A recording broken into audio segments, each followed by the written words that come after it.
सौरभ राजपूत एक 29 साल का मर्चेंट नेवी ऑफिसर जिसकी शादी सन 2016 में एक मुस्कान नामक लड़की से हुई। सौरभ और मुस्कान ने लव मैरिज की थी क्योंकि सौरभ ने अपने घर वालों की मर्जी के खिलाफ जाकर ये शादी की, इसलिए उसके घर वाले और सौरभ के बीच काफी अनबन रहती थी। मुस्कान कुछ समय तक तो सौरभ के परिवार के साथ रही, लेकिन कुछ समय बाद छोटी छोटी बातों पर झगड़ा होने के कारण सौरभ और मुस्कान ने एक अलग घर लिया और वहीं शिफ्ट हो गए। लेकिन वक्त के साथ दोनों में दूरियां बढ़ने लगी क्योंकि सौरभ का काम ऐसा था कि उसे महीनों महीनों घर से दूर रहना पड़ता था और मुस्कान घर पर अकेली रहती थी, जिसके चलते उसकी जिंदगी में काफी खालीपन आ गया था। और इसी खालीपन में मुस्कान की जिंदगी में साहिल शुक्ला नाम का एक लड़का आया और इस लड़के ने इन दोनों की पूरी जिंदगी बदल दी। मुस्कान और साहिल की मुलाकात का सिलसिला उनके स्कूल के दिनों से शुरू हुआ। दोनों मेरठ के एक स्कूल में 8वीं कक्षा में साथ पढ़ते थे और उस समय ये दोनों दोस्त भी थे। बचपन में स्कूल बदलने के कारण दोनों अलग हो गए, लेकिन कुछ सालों बाद सोशल मीडिया पर उनके स्कूल के छात्रों का एक ग्रुप एक्टिव हुआ जिसने साहिल और मुस्कान को फिर से मिलाया। इसके बाद मुस्कान ने स्नैपचैट पर 3 फर्जी आईडी बनाई थी, जिनमें से एक आईडी साहिल की मृत मां के नाम से थी। मुस्कान इन आईडियों का यूज करके साहिल से बात करती थी और साहिल को भी यह विश्वास हो गया था कि उसकी मरी हुई मां उससे बातें करती है।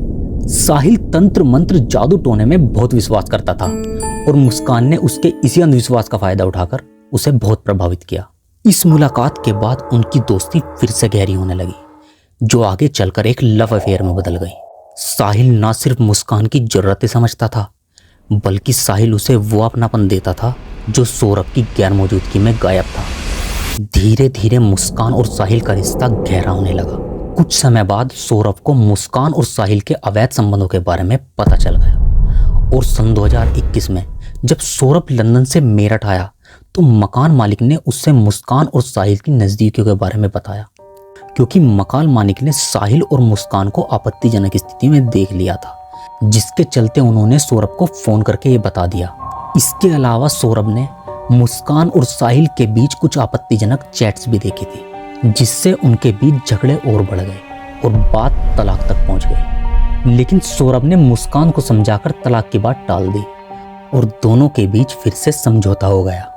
कुछ समय तक सब नॉर्मल चल रहा था, लेकिन सौरभ के वापस ड्यूटी पहुंचने के बाद मुस्कान फिर से अकेलापन महसूस करने लगी और इसी अकेलेपन को दूर करने के लिए मुस्कान फिर से साहिल से बात करने लगी और जिसके चलते दोनों में फिर से अफेयर शुरू हो गया और अब इन दोनों ने एक होने का फैसला कर लिया। लेकिन मुस्कान को लगा कि सौरभ के होते हुए ये होना मुमकिन नहीं है, तो उसने सौरभ को रास्ते से हटाने का प्लान बनाया, क्योंकि एक ही चीज थी जो मुस्कान और साहिल को एक होने से रोक रही थी और वो था सौरभ। तो उन्होंने सोचा यदि सौरभ को रास्ते से हटा दिया जाए तो उन्हें एक होने से कोई नहीं रोक सकता और फिर वो बेखौफ जिंदगी जी सकते हैं। कुछ समय पहले जब मुस्कान ने स्नैपचैट पर साहिल की मृत मां की फर्जी आईडी बनाकर साहिल से बात की थी, तो उसने मैसेज में साहिल को यह विश्वास दिलाया था कि उसकी मां चाहती है कि वो मुस्कान के साथ रहे। पुलिस जांच में यह सामने आया कि साहिल तंत्र मंत्र और काले जादू में विश्वास रखता था, इसलिए उसने मुस्कान को अपनी अंधविश्वास भरी बातों में बहकाया और सौरभ की हत्या के लिए उकसाया और उसे वध का नाम दिया। इस इंफॉर्मेशन के आधार पर यह नहीं कहा जा सकता कि मुस्कान ने स्नैपचैट पर सीधे सौरभ की हत्या की चर्चा साहिल से की थी या नहीं। अब सौरभ राजपूत लंदन में एक बेकरी शॉप में काम करने लगा था, क्योंकि सौरभ ने सन 2023 में मर्चेंट नेवी की नौकरी छोड़ दी थी और अब सौरभ मुस्कान और अपनी एकलौती बेटी पीहू से मिलने के लिए 24 फरवरी सन 2025 को लंदन से वापस आता है, क्योंकि 28 फरवरी को उसकी बेटी का जन्मदिन था और अब सौरभ अपनी बेटी को सरप्राइज देना चाहता था। बर्थडे के दिन सौरभ और उसकी पत्नी मुस्कान और उसकी बेटी पीहू तीनों ने मिलकर काफी सेलिब्रेट किया और डांस भी किया। इसका एक वीडियो वायरल भी हुआ है जिसमें तीनों खुशी से नाचते हुए दिखाई दे रहे हैं। लेकिन सौरभ को नहीं पता था कि उसकी ये खुशी आखिरी खुशी है, क्योंकि उसकी वाइफ मुस्कान और साहिल ने उसे रास्ते से हटाने की पूरी तैयारी कर ली थी, जिसके लिए मुस्कान ने बाजार से 2 तेजधार चाकू खरीदे और कुछ नशीली दवाइयां भी खरीदी और उसने मेडिकल स्टोर से उसे ये कहकर खरीदा कि वो काफ़ी डिप्रेशन में रहती है, जिसकी वजह से उसे नींद नहीं आती। और 3 मार्च सन 2025 को, जिस दिन मुस्कान की बेटी पीहू स्कूल की छुट्टियों के चलते अपनी नानी के घर गई थी, उसी दिन मुस्कान ने अपने प्लान को अंजाम दिया और उसने सौरभ के खाने में नींद की गोलियां मिला दी।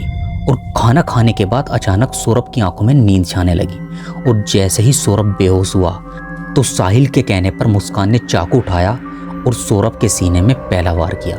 लेकिन एक वार काफी नहीं था, जिसके बाद साहिल ने चाकू लेकर बार बार वार किया। खून कमरे की सफेद दीवारों को लाल कर चुका था। उसके बाद साहिल और मुस्कान दोनों ने मिलकर सौरभ की बॉडी को बाथरूम में रखा और सर को धड़ से अलग कर दिया और सौरभ के दोनों हाथों की हथेलियों को काटकर अलग कर दिया। सौरभ की बॉडी के जिन पार्ट्स को काटा गया था उन्हें एक बैग में रखते हैं और सौरभ की बाकी बॉडी दूसरे बैग में रखते हैं। अब सौरभ की हथेली और सर को जिस बैग में रखा गया था उस बैग को साहिल अपने साथ अपने घर ले जाता है और जिस बैग में बाकी बॉडी बची थी उसे उसी घर में एक बेड के नीचे छुपा दिया जाता है। अब बड़ा सवाल ये था कि लाश को ठिकाने कैसे लगाया जाए, क्योंकि शरीर का यदि कोई हिस्सा मिल गया तो वो फंस सकते हैं। और इसलिए अगले दिन 4 मार्च सन 2025 को सुबह मुस्कान और साहिल मार्केट जाते हैं और वहाँ से 1100 रुपये का ब्लू कलर का बड़ा सा ड्रम खरीदते हैं और साथ ही डस्ट और सीमेंट के कट्टे भी खरीदते हैं। घर आने के बाद वह सौरभ की पूरी बॉडी के लगभग 15 टुकड़े करते हैं और उसी ड्रम में डाल देते हैं और उसके बाद डस्ट और सीमेंट को मिलाकर ऊपर से डाल देते हैं और ड्रम का ढक्कन लगा देते हैं, जिससे सौरभ की पूरी बॉडी सीमेंट में जम जाती है। इसके बाद इन दोनों को लगा था कि किसी को शक भी नहीं होगा कि कोई डेड बॉडी को ऐसे भी छुपा सकता है। वे दोनों ड्रम को एक कोने में रख देते हैं, जिससे कि बाहर से दिखने पर एक साधारण सा कंस्ट्रक्शन का सामान लगे। लेकिन किसी को नहीं पता था कि अंदर एक हत्या की सच्चाई दफन थी। सौरभ की हत्या के बाद मुस्कान और साहिल एंजॉय करने के लिए घूमने निकल गए और वे हिमाचल प्रदेश के शिमला और कसोल में रुके थे और वहीं उन्होंने होली का फेस्टिवल भी सेलिब्रेट किया था। होटल मालिकों के अनुसार दोनों ज्यादातर समय होटल के कमरों में ही बिताते थे। इस सब के बाद मुस्कान के पेरेंट्स को कुछ अजीब लग रहा था। उनका दामाद सौरभ उनसे रोज बातें करता था, लेकिन अब 3-4 दिन हो गए थे और कोई बातचीत तक नहीं हुई थी। जब भी वो कॉल करते थे तो फोन हर बार मुस्कान ही उठाती थी और वो बात करने की बजाय कोई ना कोई बहाना देती थी कि वो बिजी हैं या पार्टी में गए हैं, अभी बाहर गए हैं या बाद में बात करेंगे। और वो आखिर करती भी क्या, क्योंकि सौरभ तो अब इस दुनिया में नहीं था। शुरुआत में उन्होंने इसे नॉर्मल माना, लेकिन जब हर बार यही जवाब मिला तो उन्हें शक होने लगा। फिर एक दिन उन्होंने सीधा सौरभ को व्हाट्सएप पर मैसेज किया, बेटी तुमसे बात करना चाहती है, प्लीज कॉल करो। तो कुछ देर बाद जवाब आया कि अभी मैं पार्टी में बिजी हूँ, थोड़ी देर में बात करूंगा। ये जवाब मुस्कान के पेरेंट्स को कुछ अजीब लगा, क्योंकि सौरभ ऐसा इंसान नहीं था कि वो अपनी बेटी को इग्नोर करे। अब मुस्कान के घर वालों की बेचैनी बढ़ने लगी और उन्होंने मुस्कान से सीधे पूछ लिया कि सब ठीक है ना, कोई झगड़ा तो नहीं हुआ। मुस्कान ने झट से जवाब दिया, अरे नहीं, कुछ नहीं हुआ, वो अभी बाहर खाना लेने गए हैं, आते ही मैं आपकी बात कराती हूँ। अब ये सुनकर मुस्कान के घर वालों ने सोचा कि चलो दामाद जी इतने दिन बाद घर आए हैं तो कहीं घूमने फिरने गए होंगे, हमें ज़्यादा डिस्टर्ब नहीं करना चाहिए। लेकिन वो नहीं जानते थे कि जिस इंसान से वो बार बार बात करने की कोशिश कर रहे थे वो अब इस दुनिया में ही नहीं था। इस सब के बाद 17 मार्च को मुस्कान और साहिल घूमकर वापस मेरठ आ जाते हैं और अगले दिन 18 मार्च को मुस्कान ने अपनी माँ को फ़ोन लगाया, क्योंकि वो अपनी बेटी पीहू से बात करना चाहती थी। और बात करते वक्त मुस्कान काफ़ी सैड लग रही थी, तो उसकी माँ ने उससे पूछा कि सब ठीक है ना। तो मुस्कान अपनी माँ से कहती है कि मैं घर आकर आपको सब बताती हूँ। और घर पहुँचने के बाद मुस्कान रोने लगती है और रोते रोते अपनी माँ से बताती है कि सौरभ अब इस दुनिया में नहीं रहे और उनके घर वालों ने मेरी आंखों के सामने उन्हें मार डाला।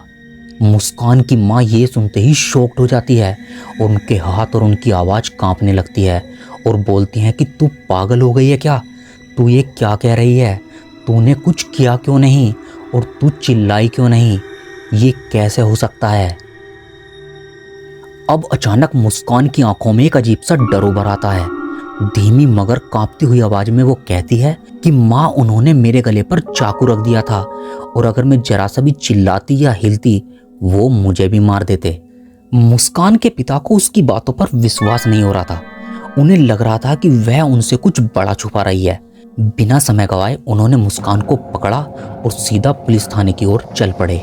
बीच रास्ते में उन्होंने एक पल के लिए नजरें मुस्कान पर टिकाई और बोले, बेटा अब सच बता, हमने हमेशा तेरा साथ दिया है, लेकिन मुझे तेरी बातें हजम नहीं हो रही। सच बता कि हुआ क्या था। अब मुस्कान के चेहरे पर घबराहट साफ झलक रही थी। उसके हाथ कांपने लगे। कुछ सेकंड तक वह चुप रही, लेकिन पिता की सख्त निगाहें जैसे उसे अंदर तक पड़ रही थी। आखिरकार डर और दबाव के आगे वह टूट गई और उसने बताया कि पापा, मैंने और साहिल ने मिलकर सौरभ को मार डाला। मुस्कान की आवाज कांप रही थी। उसने पूरी कहानी बयां कर दी, कैसे सौरभ की हत्या की, कैसे सबको ठिकाने लगाया और कैसे वह इतने दिन से झूठ बोल रही थी। अब मुस्कान के पिता की आंखों में गुस्सा और दिल में दुख था, लेकिन उन्होंने गाड़ी नहीं रोकी, बल्कि स्पीड और बढ़ा दी और थाने पहुंचते ही उन्होंने झटके से गाड़ी रोकी और दरवाजा खोला और बिना एक शब्द कही मुस्कान को बाहर निकाला और पुलिस से कहा कि इसे गिरफ्तार कर लो। मुस्कान की आंखों में अब आंसू थे, लेकिन अब वह समझ चुकी थी कि अब भागने का कोई रास्ता नहीं बचा। पुलिस के सामने जाकर उसने अपने सारे गुनाह कबूल कर लिए। पुलिस मुस्कान की बातें सुनकर उसके घर पहुंची और घर की तलाशी लेने लगी। घर की तलाशी में उन्हें एक बड़ा सा प्लास्टिक का ड्रम दिखाई देता है, जैसे कि मुस्कान ने अपने बयान में बताया था। ड्रम इतना भारी था कि उसे 3-4 पुलिस वालों ने बाहर निकाला और उसे काटकर कंक्रीट को तोड़कर सावधानी से सौरभ की डेड बॉडी के टुकड़ों को निकाला गया और उन्हें पोस्टमार्टम के लिए भेजा गया। पोस्टमार्टम की रिपोर्ट में आया कि सौरभ की मौत चाकू से किए गए गहरे घाव से अधिक खून बहने से हुई थी। इसी बीच पुलिस साहिल की तलाश में भी निकल गई और पुलिस जब साहिल के घर पहुंची तो वहां का दृश्य चौंकाने वाला था। कमरे की दीवारों पर तंत्र मंत्र और काली जादू से जुड़े रहस्यमय चित्र बने हुए थे। इनमें लाल और काले रंग से बनाए गए तांत्रिक चिन्ह, भगवान शिव और गणेश की आकृतियां और अंग्रेजी में लिखे गए अजीबगरीब वाक्य शामिल थे। साहिल का घर और उसकी हालत देखकर साफ लग रहा था कि वह एक मानसिक बीमार था। उसके कमरे की दीवारों पर अजीब और गरीब चित्र और तंत्र मंत्र के निशान थे, जो ये सब साबित कर रहे थे कि उसका दिमाग किसी और ही दुनिया में भटक रहा था। वह सिर्फ एक हत्यारा ही नहीं था, बल्कि एक साइको था, एक ऐसा इंसान जो अपनी मरी हुई माँ से स्नैपचैट पर बातें करता था, जैसे कि वह अभी भी जिंदा हो। ये सब तो सिर्फ एक पागल ही कर सकता है। अब पुलिस ने मुस्कान और साहिल दोनों को गिरफ्तार कर लिया। ये एक ऐसा केस था जिसने सबको हिलाकर रख दिया। सौरभ अपनी मासूम बेटी के लिए लंदन से लौटा था, लेकिन उसे क्या पता था वो अपने घर में ही मौत का शिकार बनने वाला है। क्या ये बस एक लव अफेयर का मामला था या इसके पीछे कुछ और बड़ा खेल था? और सबसे बड़ा सवाल, क्या मुस्कान और साहिल को उनके गुनाहों की सजा मिलेगी? कमेंट बॉक्स में जरूर बताएं।